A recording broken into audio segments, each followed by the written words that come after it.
Wait a minute. Have you heard the strange tales of the Whistler?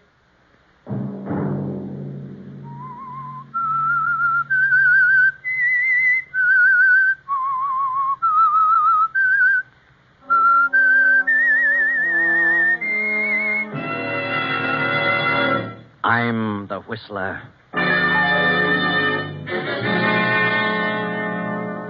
Nita, what is it? What's wrong with you? I don't know. All of a sudden, I got a terrible feeling. A horrible feeling of foreboding. I'm frightened, Tom.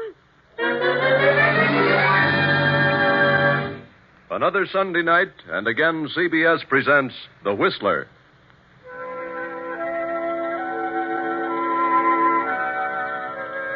I, the Whistler, know many things, for I walk by night. I know many strange tales, many secrets hidden in the hearts of men and women who have stepped into the shadows. And so I tell you tonight the unusual story of Malice. Dr. Jacob Benton is the wealthiest citizen in a certain upstate county, as well as its most prominent physician and surgeon. Jacob Benton is a proud individual, proud of the fact that he comes from a long line of highly successful surgeons. And his greatest ambition is that his son, Tom, will follow in his footsteps and carry on the family tradition. Jacob has also a nephew, Harvey, son of Jacob's scapegoat brother, who married a girl from the wrong side of the town and finally disappeared, leaving Jacob to take care of his young son. After finishing high school, Tom and Harvey entered medical school. Harvey followed through and is to graduate next week.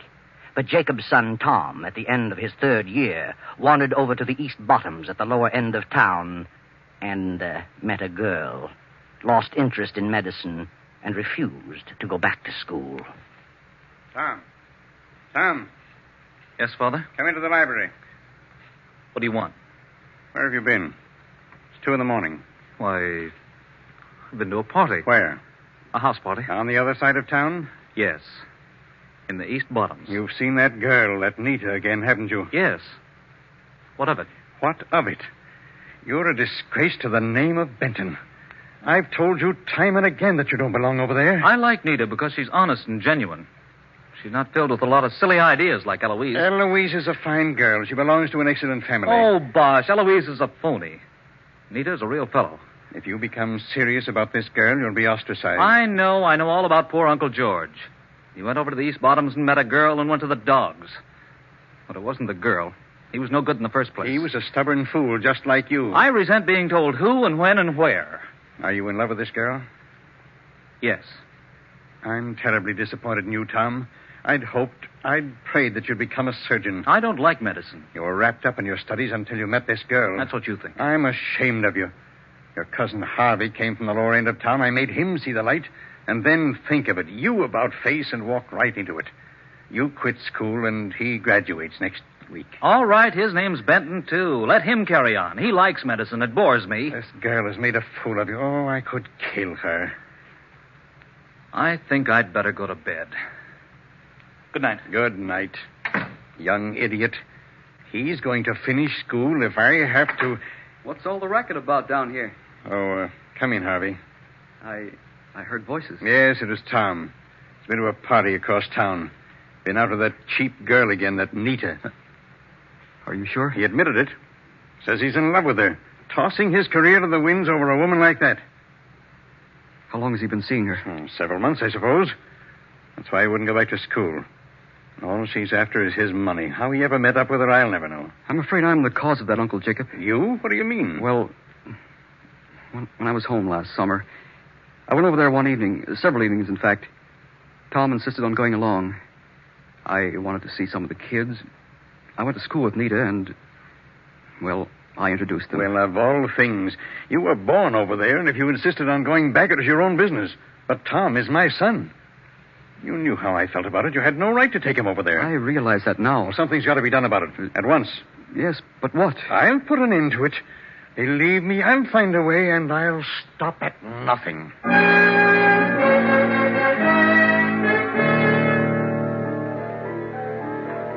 For the remainder of the night, Jacob sits in the library studying the problem of what to do about Tom.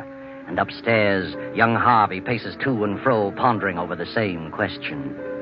The next morning, Harvey goes to the lower end of town to visit Nita. Hello, Nita. Harvey. Well, I didn't know you were back in town. You didn't? I came home last night. I'm going back in a few days for graduation exercises. Have you missed me, Nita? Why, yes. Why haven't you written me in the last month or so? Well, I've been busy. Been across town lately? No, why should I? Mm-hmm. You know, it's a strange thing about this section called the East Bottoms. It means more than just a place. It's a huge barrier, an insurmountable obstacle. I was born over here, same as you. But I got an idea that I could cross over, and in time I'd be accepted as one of them. But I finally realized that I would never be accepted. I'd only be tolerated. I'd never be able to practice medicine over there. I think that's all imagination. I told you I had definitely decided to come back here and settle down. That's why I asked you to marry me. I'm not satisfied here. Since when? I've never been satisfied here. You belong here, Nita. You'll never be able to cross over. You'd be miserable. I know. Maybe. And Tom would never last over here. He'd wash up, just as my father did. What are you talking about? I know what's happened. You're throwing me over for Tom. What? You're after Tom because you think he'll take you out of this. Set you up on the other side. Well, he won't. You'll have to come over here, and he won't have a dime. You're not really in love with Tom. I am in love with him, and he loves me. It won't last a month. I'll make it last. Oh, don't be a fool, Nita.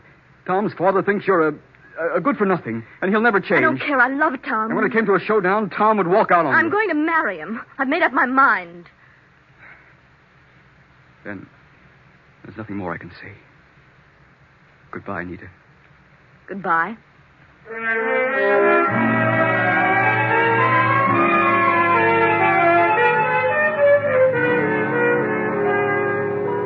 That evening, Dr. Jacob comes to a decision, and he too crosses town and makes his way to Nita's apartment.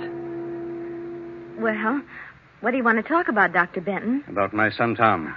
I see. How long have you known him? Oh, since last summer. Have you seen him often? Yes, several times a week for the last 2 months. You think you're in love with him? I don't think. I know I am. I don't think he's in love with you. He's merely infatuated. You're interested in his position, his money. You can think whatever you like. I'm familiar with your type. My type? What's the matter with me? Are you aware of what you're doing to my son? I've done nothing at all. You've caused him to drop his career. Tom has a tradition to fulfill. He comes from a fine family. And I won't have him throw it all to the wind because of a silly infatuation. It isn't an infatuation. He must marry someone in his own class. Someone who'll inspire him to carry on his career. I didn't talk him out of his career. He says he doesn't like medicine. The right girl wouldn't allow him to stray. She would encourage him to follow through. The right girl. Family. Tradition. It's all a lot of bosh. Everybody in this town has made up his mind that the East Bottoms mean the difference between somebody and nobody. Well, I haven't. I'm made of the same stuff as you or Tom or anybody else over there. I've a right to a decent existence. If it's money you want, I'll give you money to let him alone. I'll give you a lot more than you'll ever get from Tom if you marry him. Money? You'd pay me to give him up? Yes. Here. Here's a check for $5,000. $5,000? Is that all your son is worth to you? $5,000? If he were my son, and I thought I could buy his future, I'd give every cent I had. What? You mean you want more than that? Dr. Benton, you don't possess enough money to buy me off. I don't want money. Well, what goes on here? Hello, Tom. You came just in time. What are you doing here, Father? What do you suppose? What's he been saying, Nita? He just gave me this check for $5,000 For what? to let you alone, so you can continue your career. What? He thinks I'm wrecking your life. She is. That settles it. We'll get married tonight. You won't get married tonight, not in this state. We'll fly over to the island. That's in another state. They don't have the 3-day law. Get your things, Nita. If you marry this girl, I'll never give you another cent. I'll get along. Come on, Nita. Tom, I'll stop at nothing to break this up. I promise you'll regret this moment so long as you live. Let's go, Nita.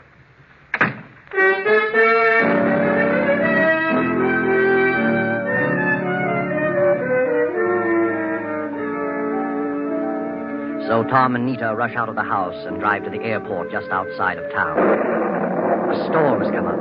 The highway glistens in the beam of the headlights. This rain is certainly like a cloudburst. Maybe we shouldn't fly over tonight, Tom. Why not? I don't like to fly in a storm. How can you tell where to land? Don't worry about that. I'm familiar with the field. Who's on the island at this time of year? Well, not many people. We've had this summer place there as long as I can remember. There's an old fellow and his wife who look after most of the places. He's also a justice of the peace. He can marry us. We'll spend the night at our place, and then we'll go someplace else tomorrow. Tom, are you sure you want to go through with this? Certainly. Why do you ask? Your father meant what he said. Is it worth it? To give up everything? You're worth a dozen family fortunes. But now that I think about it, well, he sort of frightened me. He didn't frighten me. Well, the way he said it made chills run up my spine. Said what? You'll regret this moment so long as you live. Oh, he was just bluffing. Somehow, I don't think he was. He can cut me off, but we'll get along. Tom, why don't you finish your studies? I told you, darling. I don't like medicine, and I never will. Why should I do something I dislike just because my father and my great-great-grandfathers liked it? Well, what do you want to do? Oh, I don't know. But I'll find something. Tom? Yes? What is it? Nita. What is it? What's wrong with you? Oh, I don't know. All of a sudden, I got a terrible feeling. A feeling of foreboding. Snap out of it, Nita. This isn't like you. I know, but I can't help it. I'm frightened. Of what? I don't know, but I am. Oh, Tom, let's turn back. Let's wait, please. Oh, no, you can't back out now. We're going through with this. But he meant it. Your father meant what he said. I know he did. Please turn back. I wouldn't turn back for all the money in the world.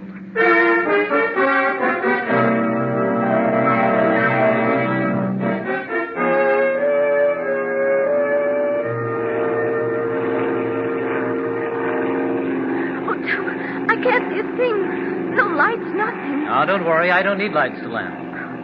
You should have come in a boat. No, it's too choppy for a boat. This is the only way in weather like this. Tom, there, I see a light. Just went on. Yeah? Old Jenkins probably heard it. The light is swinging. Yeah, that's it. That's the field. It's a tiny one, but I can make it. There's a light. Yeah. We're all right now. Hang on. I'm going to set her down. Tom, look out those trees. Pull up.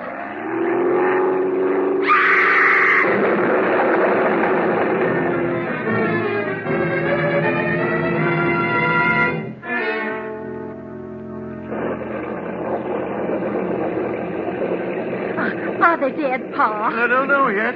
Good thing it didn't catch fire. Oh, who are they? No. Hold the lantern down here. It's a woman. Don't recognize her. Hey, this is young Tom Benton. Oh, the girl is hurt bad. Look at her legs. They must be broken. Yeah. Come along. We'll get him over to the house. Phone Doc Benton.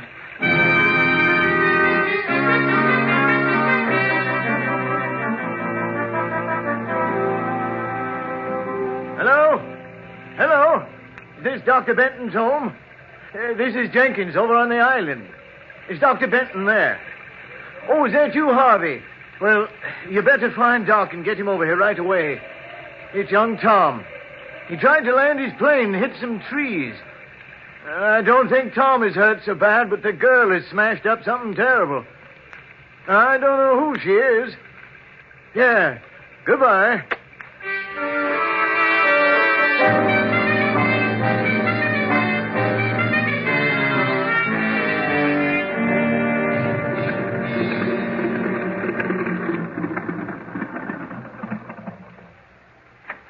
Well, it didn't take you long to get here, Harvey. We've got him over at our place.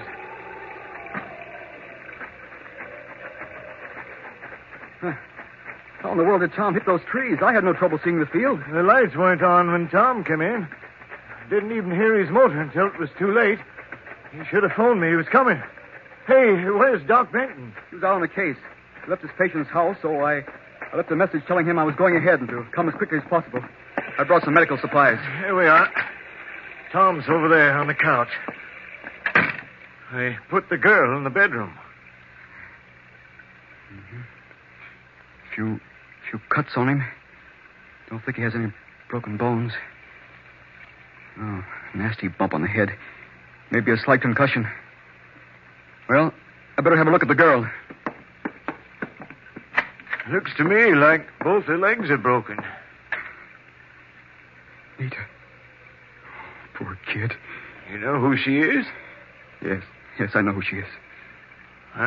Was I right about her legs? Yes. Both rather badly smashed up. Where were they going on a night like this? I imagine they came over here to get you to marry them. Marry him? Well, I'll be darned. Wonder why he didn't phone me first. They were in too much of a hurry, I suppose. Too bad. She's in a very critical condition. Extreme shock. Better get some hot water and plenty of blankets. Yeah, right away. Get the house as warm as possible and put more blankets on Tom. I'll be right back. Martha? Yes? How is she? Harvey says she's in bad shape. Gather up all the bedclothes and coats you can. Got to cover them up good. Put on plenty of water to heat. I'll build up the fire.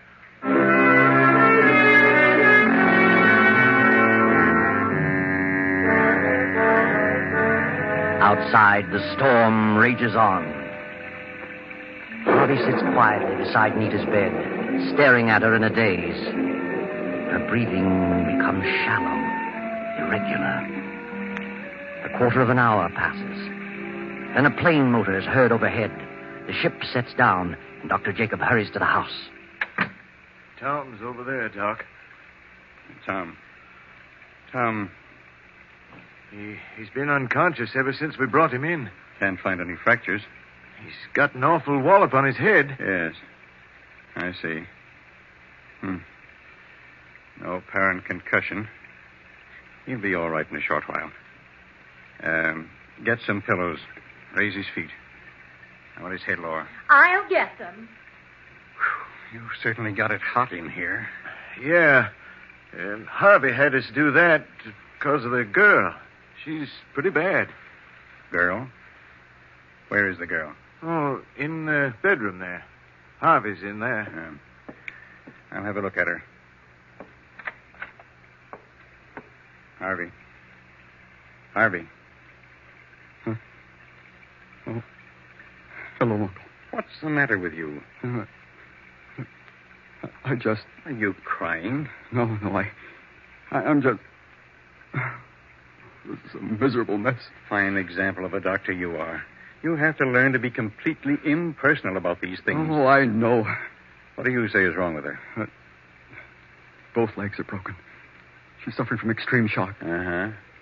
Better take your bag, go out there and give Tom a shot of adrenaline. I'll attend to the girl. Yes, sir.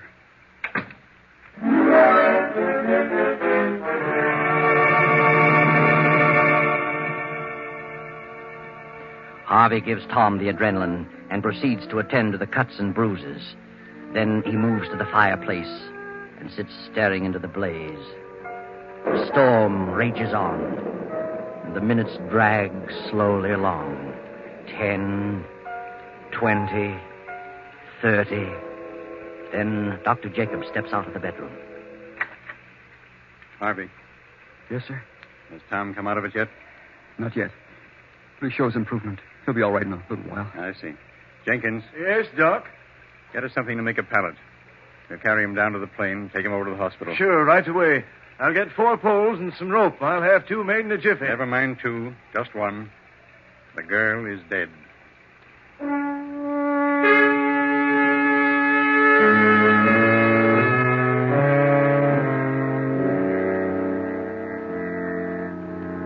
Then on the following day, Tom has fully recovered. Gradually, the events of the preceding hours begin to pass before him. The argument, the island, the plane, Nita. Nita screaming, and then the crash. And then Nita. Where is Nita? Tom sends for his father. But Jacob is already standing in the shadows of the room. How do you feel, Tom? Nita. Is Nita all right? Oh, now, take it easy, Tom. Don't get excited. Where is Nita? Forget about Nita for the moment. You've been pretty badly banged up. A little more, and you'd have had a real concussion. What about Nita? If you insisted on flying to the island, why didn't you phone Jenkins to turn on the lights? He heard my motor. We were in a hurry. Besides, I saw the lights. Jenkins said he didn't turn them on at all. Didn't hear you till just before you crashed. That's ridiculous. Where have you got Nita? Nita is at the undertaker's. She... What? She's dead. Good Lord. Was she... Did it happen in the crash? No, she died about half an hour after I got there. Were you on the island? Yes, Jenkins found you and called the house. I was out on a case and got to the island too late to save her. What was the cause? Her legs were broken. She died from extreme shock. Was there nothing you could do? Nothing. Did you try? I resent that inference. You should know better than that. I'd rather have had anybody in the world there than you. Do you know what you're talking about? Yes, I do. You hated her. You didn't give her half a chance. Will you shut up and stop yelling? What did you give her? I gave her It adrenaline. was probably water. I've heard enough out of you. When you come to your senses, I'll consider talking to you. Good day.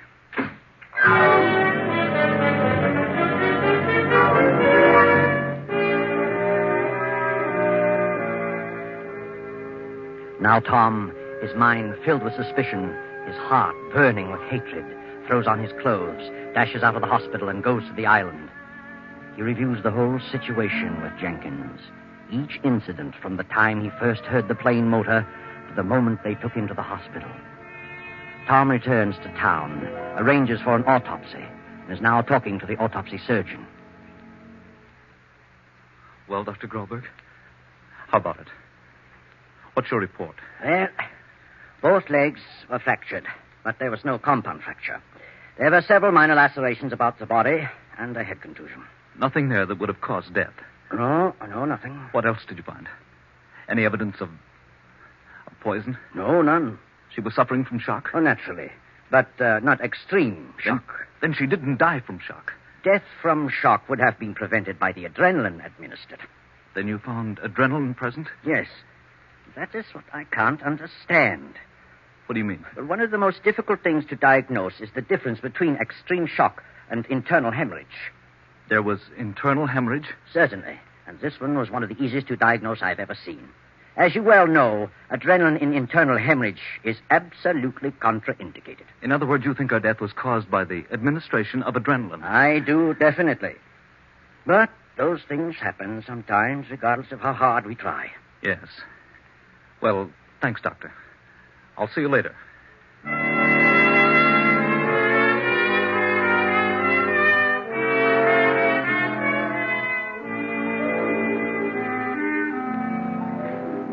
Hello, Father. Well, have you finally come to your senses? Yes. Yes, I have. I'd like to have a little talk with you. Very well. What about? I've been doing a little investigating. Investigating? Now, what are you talking about? I'm talking about Nita. Are you going to start on that again? I am. And I'm going to follow it to a conclusion. I don't want to have anything more to do with it. But I do. I've had a hard day, and I don't care to listen to any more of your idiotic babblings. How would you like to have the grand old name of Benton? The untarnished reputation of your long line of surgeons blasted to 1,000 pieces. What are you talking about? How would you like to have it known that you, the eminent Dr. Benton, the trusted, the revered Dr. Jacob Benton, deliberately and with malice aforethought caused the death of a girl? How would you like that? You're insane, positively mad. Oh, no, I'm not. I've gone back over the whole thing. I know you hated Nita. You said I'd regret the day so long as I lived. You threatened to do something, and you did. At your first opportunity. You are crazy. You did everything to separate us. You tried to buy her off. When that didn't work, you killed her. Get out of here. Leave this house. You didn't just let her die. You killed her, murdered her. Get out. I know what I'm talking about. I had an autopsy performed. You... what? An autopsy. Go on. She didn't die of shock. What then? She died of a very obvious internal hemorrhage, aggravated by adrenaline, which is contraindicated. You're a specialist in that line. You couldn't have made that mistake in 1,000 years. But I was positive it was shock. You knew what it was. No, I must have been wrought up. I could have made that one wrong diagnosis that happens once in 1,000 times. Oh, no, I saw the body. I could tell. With as little medical experience as I've had. Tom, you mustn't say anything further about this. Why not? It would ruin my reputation. Oh, now you're worried about your reputation. What's that compared to the girl I love? Oh, but Tom, listen to me, please. Good night. Wait a minute. Wait, Tom. Well, what do you want, Harvey? I heard you. I heard every word. So what? I can't let it go on like this. I can't let you do this to your father. What's it to you? You keep out of it. No, Tom, now listen. You're wrong. I know what I'm talking about. Nita was murdered, and I can prove it. Your father had nothing to do with it. Harvey, that's enough. Leave us alone. I won't. I can't stand by quietly and see this happen to you. I won't. Leave this room, Harvey. Don't say another word. Now, wait a minute. What are you trying to say, Harvey? I did it. Your father's trying to cover up for me. What do you mean? He wants to save my future reputation. If it got out, it would be a blot against me. What would be? When Jenkins called, your father was out. He told me what had happened. I left a note for your father, took an emergency bag, and flew to the island in hopes I could do something. Go on. I thought Nita was suffering from shock. I was terribly upset because I was in love with her. So I gave her adrenaline. I wasn't experienced enough to recognize symptoms of hemorrhage. Is that the truth? Yes, now that he's told it, there's nothing I can do. I knew in an instant it was hemorrhage. When I saw the adrenaline vial, I knew what a terrible mistake he'd made. He was emotionally upset over the girl, and I wanted to give him a chance. It was done. I tried my best to pull her through, but it was too late. I'm sorry, Tom. Terribly sorry. Harvey guiltily leaves the library and goes up the stairs to his room. Tom stands staring at Jacob, then drops into a chair and begins to sob softly. A few minutes pass, then a shot. Tom and his father leap to their feet, rush up the stairs and into Harvey's room. Harvey is sprawled dead over the desk, a gun in his hand, and on the desk a note addressed to Tom. Read it, Tom. Dear Tom, I can't stand it any longer. It's been driving me crazy from the moment I did it. Nita's face is before me every second of the day and night. I was in love with her. But when she ran away with you, I lost my reason. I imagined she'd be better off dead. I was filled with hatred. I knew she was suffering from hemorrhage, but I gave her the adrenaline in a bit of revenge. Now it's driving me mad. Forgive me. Harvey. Well, that's the end. Another case of jealousy. Another example of the futility of allowing oneself to become a victim of the green-eyed monster, jealousy.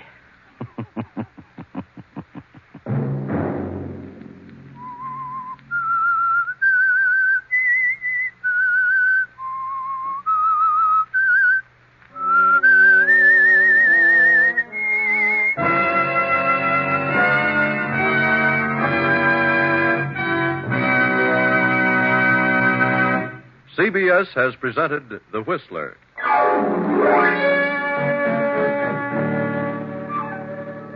Original music for this production was composed and conducted by Wilbur Hatch. The Whistler is written and directed by J. Donald Wilson and originates from Columbia Square in Hollywood. Next Sunday, 9:15. I, the Whistler, will return to tell you another unusual tale. Good night. This is the Columbia Broadcasting System.